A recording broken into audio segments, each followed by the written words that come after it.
इस भाग दौड़ और चिंताग्रस्त जीवन से परेशान होकर मानव ने न जाने क्या क्या उपाय कर लिया, मगर मानव को कभी खुशी की प्राप्ति नहीं हो पाई। मानव का मन अतृप्त ही रहा। मानव का मन अतृप्त ही रहता है।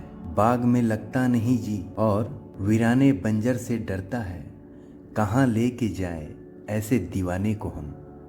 मानव मन कभी भी तृप्त नहीं हो सकता, जिसके कारण मानव कभी अपने आप को पूर्ण रूप से सुखी नहीं पा सकता। इसलिए हजारों वर्ष पूर्व महात्मा गौतम बुद्ध ने मानव कल्याण के लिए आर्य 8 अष्टांगिक मार्ग का निर्माण किया।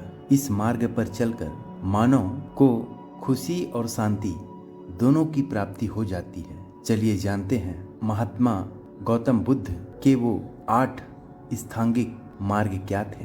पहला, सम्यक दृष्टि। सम्यक दृष्टि का अभिप्राय है जो है वही देखना, कोई धारणा बीच में ना लाना, कामना वासना तर्क इसको बीच में ना लाना। जो है साफ साफ उसी को देखना, जैसा है वैसा ही देखना। उदाहरण के तौर पर मान लो तुम न्यायाधीश हो और तुम्हारा पुत्र कोई अपराध करता है और उस अपराध का तुम्हारे पास पूरा साक्ष्य व ठोस सबूत है, तो तुम अपने पुत्र को दोषी करार करोगे। अगर तुम्हारे पास सम्यक दृष्टि है तो तुम अपने पुत्र को दोषी करार करोगे और उसे सजा दोगे।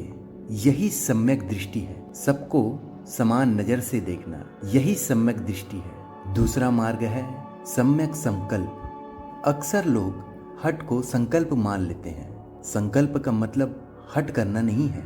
हठ में तो अभिमान है, संकल्प में त्याग है। दुनिया हठी आदमी को संकल्पवान कहते हैं। जिद को हठ को संकल्प ना मान लेना। जिद में हठ में अहंकार उपस्थित होता है, संकल्प में कोई अभिमान उपस्थित नहीं होता। हठ और संकल्प में यही फर्क है। हठ में असली मुद्दा अहंकार का है।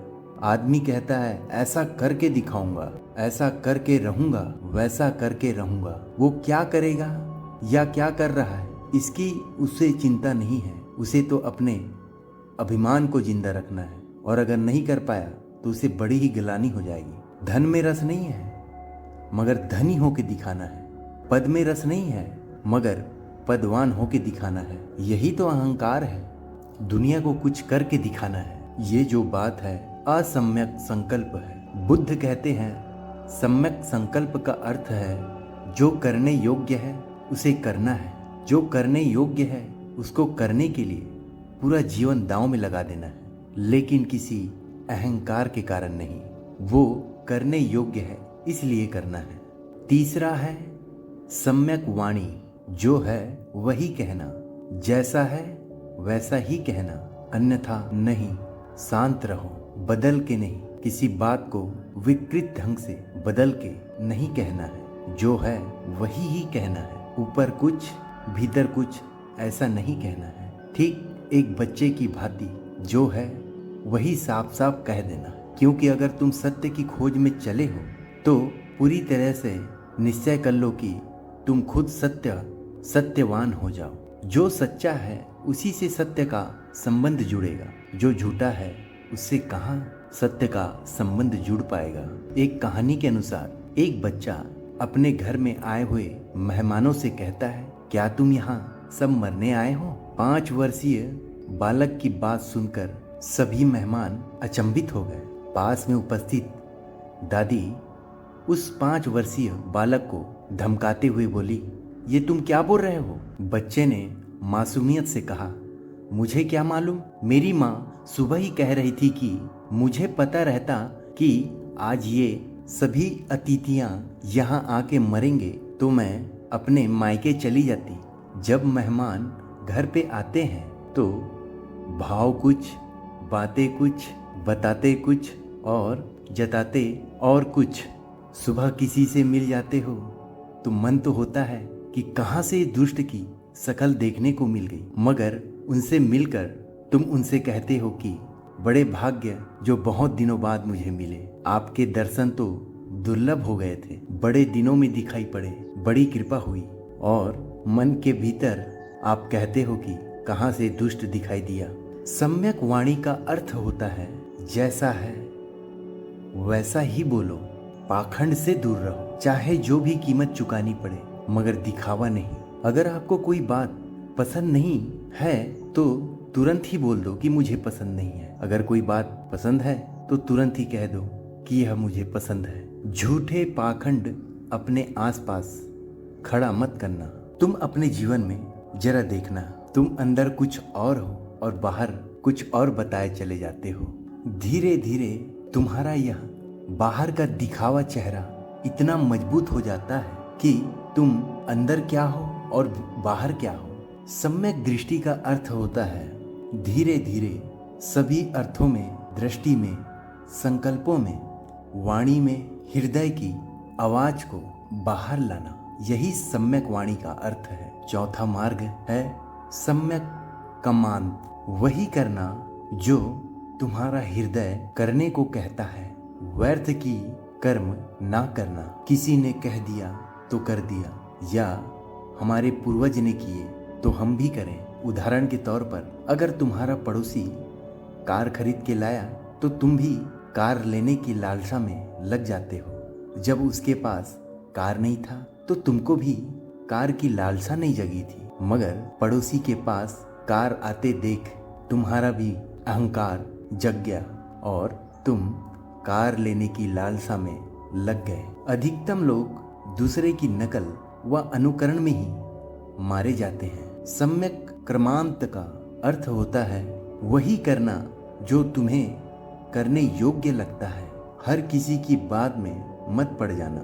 हजारों लोग हजारों ढंग के कार्य कर रहे हैं और तुम अगर उनका अनुसरण करोगे और अगर तुम अपनी हृदय की बात ना सुनकर दूसरों के कर्म का अनुसरण करोगे तो तुम भटकते ही रह जाओगे। तुम्हारा खुद का कर्म बिखर जाएगा, नष्ट हो जाएगा। तुम्हारे हृदय की धारा हजार खंडों में विभक्त हो जाएगी। तुम अपना खुद का पहचान नहीं बना पाओगे। सम्यक क्रमांत का अर्थ है एक दिशा पर नजर रखना। जो तुम्हें करना है वही करना है और दिशाओं में अपना कर्म नहीं बढ़ने देना। जब तुम अपने हृदय की वाणी सुनकर एक ही कर्म में लग जाओगे तब तुम्हारे अंदर से एक सामंजस्य तथा एक समरसता पैदा होगी। अभी तो ऐसा है कि बहुत खंड है, बहुत दिशाएं हैं। कुछ कहते, कुछ सुनते, कुछ बोलते, कुछ करते रहते हैं। इधर एक कार्य करना आरंभ किया, उधर दूसरा कार्य प्रारंभ कर लिए और पहला वाला कार्य अभी तक पूरा नहीं हो पाया। ऐसे करते तो तुम बहुत हो, मगर फल तुम्हारे हाथ ही नहीं आता। फल आने के लिए एकाग्रता चाहिए, सातत्य चाहिए। लोग कहते हैं कि ध्यान करना चाहते हैं, मगर कुछ समय ध्यान लगता है, फिर ध्यान से जी भर जाता है। एक दिन करते हैं, दूसरे दिन करते हैं, फिर चूक जाते हैं, फिर लौटते हैं, फिर करते हैं, फिर भूल जाते हैं। ध्यान हमसे नहीं हो पा रहा है। इधर एक हाथ कुआं खोदे, फिर उसको छोड़कर उधर दूसरा कुआं खोदना प्रारंभ कर दिए। इससे तो कुएं से पानी मिलेगा नहीं, बस हमारा मेहनत व्यर्थ ही जाता है। फल आने के लिए सातत्य की जरूरत है। जीवन में एक सातत्य, एक संकल्प जो चुना है करने के लिए, करते रहने की धीरज, इंतजार। आज ही फल तो नहीं आ जाएगा। अगर तुम बीज बोए हो तो थोड़ा इंतजार करना पड़ेगा। माली सींचे 100 घड़ा, ऋतु आए फल होए। प्रतीक्षा तो करनी ही पड़ेगी, क्योंकि फल मौसम आने पर ही मिलेगा। उससे पूर्व तुम कितना भी प्रयत्न कर लो, फल नहीं आएगा। पांचवा है सम्यक आजीव। बुद्ध कहते हैं हर किसी चीज को आजीविका मत बना लेना। अब कोई व्यक्ति कसाई बनकर रोटी कमा रहा है, ये भी कोई कमाना हुआ? रोटी ही कमानी थी, हजार ढंग से कमा सकते थे, मगर बेजुबानों का कत्ल करके तुम्हें क्या मिलेगा? इसमें तुम्हें कसाई होने की क्या जरूरत थी? ये बड़ा असम्यक आजीविका है। कोई सम्यक आजीविका खोजना। रोटी तो कमानी ही है, यह बात सत्य है, लेकिन सम्यक आजीविका खोजना जिससे रोटी कमाई जा सके। तुम याद रखना, अगर तुम्हारा आजीविका सम्यक हो तो तुम्हारे जीवन में शांति होगी। अगर तुम्हारी आजीविका सम्यक हो तो सत्य और तुम्हारे बीच की बाधाएं कम हो जाएगी। सम्यक आजीविका का अर्थ है सृजनात्मक आजीविका। ऐसी कुछ आजीविका चुनना जो तुम्हारे जीवन परमात्मा की तरफ ले जाने में सफल हो, सृजनात्मक हो, विनाशक आजीविका ना हो। छठवां मार्ग है सम्यक व्यायामा। बुद्ध कहते हैं अति ना करना।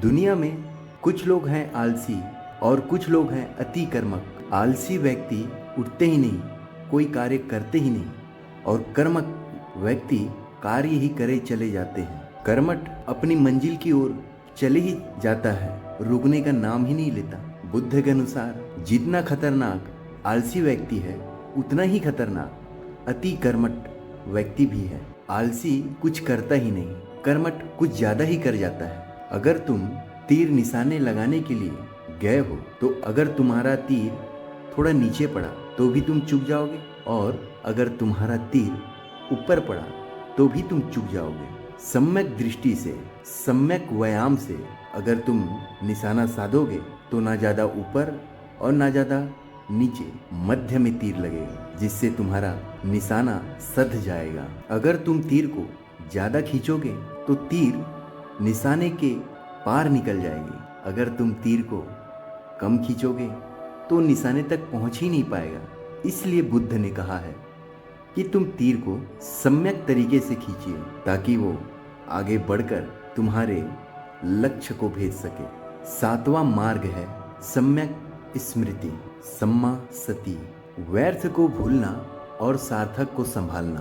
तुम अक्सर उल्टा करते हो, सार्थक को तुम भूल जाते हो और व्यर्थ को ग्रहण कर लेते हो। जीवन में बहुमूल्य चीजों को तुम त्याग देते हो और कूड़े करकट को ग्रहण कर लेते हो। सबसे बड़ी बहुमूल्य वस्तु है तुम्हारी खुद की चेतना। तिजोरी में कितना रुपया है ये तुम्हें पता है, लेकिन तुम्हारे हृदय में कौन बसा है ये तुम्हें पता नहीं है। इसको बुद्ध ने कहा सम्यक स्मृति या सम्मा सती।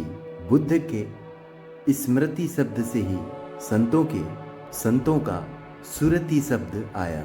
सुरति स्मृति का ही रूप है, जिसको कबीर सुरति कहते हैं। वो बुद्ध की स्मृति है, उसको ही थोड़ा मीठा कर लिया गया है। सुरति अपनी ही याद, अपनी ही पहचान। और आठवां मार्ग है सम्यक समाधि। बुद्ध समाधि में भी कहते हैं कि सम्यक याद रखना। क्यों? क्योंकि ऐसे भी समाधियां हैं जिसमें सम्यक नहीं है। उदाहरणतः एक आदमी मूर्छित पड़ जाता है, इसको बुद्ध सम्यक समाधि नहीं कहते। ऐसा आदमी गहरी निद्रा में पड़ गया है और इस निद्रा को समाधि नहीं कहा जा सकता। मन के तो पार चला गया है, लेकिन ऊपर ना जाकर नीचे चला गया है। गहरी मूर्छा में जाने से मन तो बंद हो गया है, लेकिन वह परमेश्वर को नहीं प्राप्त कर सकता जब तक उसे सम्यक समाधि के बारे में पता ना हो। मन बंद हो जाए और होश भी बना रहे, मन चुप हो जाए, विचार तो बंद हो जाए, लेकिन बोध ना खो जाए। मन की 3 स्थितियां हैं, स्वप्न, जागरण और सुसुप्ति। स्वप्न तो बंद होना चाहिए, चाहे सम्यक समाधि हो या असम्यक समाधि हो। स्वप्न तो दोनों में ही बंद हो जाएगा। विचार की तरंगे बंद हो जाएगी, लेकिन जड़ समाधि में व्यक्ति गहरी मूर्छा में पड़ गया, सुसुप्ति में ही डूब गया, उसे होश नहीं रहा। जब वापस लौटेगा तो निश्चित ही शांत लौटेगा, बड़ा प्रसन्न लौटेगा, क्योंकि इतना आराम मिल गया। लेकिन ये कोई बात न हुई, ये तो नींद का ही प्रयोग हुआ, ये तो योग तंत्रा हुई। असली बात तो तब घटेगी जब तुम भीतर जाओ, मगर होश पूर्वक जाओ। इसके बाद तुम इससे आनंदित होके लौटोगे तथा प्रज्ञावान बन के लौटोगे। तुम जब सम्यक समाधि से बाहर आओगे तो तुम्हारी ज्योति अलग होगी, तुम्हारी प्रभा और ही होगी। तुम्हारे चारों तरफ रोशनी ही रोशनी होगी, तुम्हारे चारों तरफ जीवंत ही जीवंत होगा। उदाहरण के लिए ऐसा समझो, एक आदमी को हम स्ट्रेचर पर लिटाकर उसको क्लोरोफॉर्म सुंघाकर बगीचे में घुमाए तो निश्चित ही उसकी नाक तो काम कर रही होगी, इसलिए फूलों की गंध भी उसको प्रतीत होगा, वृक्षों की ताजी हवा भी उसको लगेगी, लेकिन उसको पता नहीं रहेगा। और जब जैसे जैसे वो होश में आने लगेगा, हम जल्दी से उसे बगीचे से बाहर ले जाएं, तब वह व्यक्ति होश में आने के बाद अपनी आंख खोलकर कहेगा, बड़ा ही अच्छा लगा, कुछ कुछ याद आएगी, ताजा हवाओं की, खुशबूदार फूलों की, मगर उसे ज्यादा कुछ याद नहीं आएगा। और किस रास्ते से गया और किस रास्ते से लौटा ये भी उसे पता नहीं होगा। फिर वह व्यक्ति खुद न जा सकेगा। 2 तरह की समाधियां हैं, जड़ समाधि और सम्यक समाधि। व्यक्ति गांजा पी के जड़ समाधि में चला जाता है, तो क्या हम इसको समाधि कह सकते हैं? शराब और गांजे दोनों का सेवन करने से सुख अवश्य मिलता है, मगर यह समाधि नहीं हो सकती।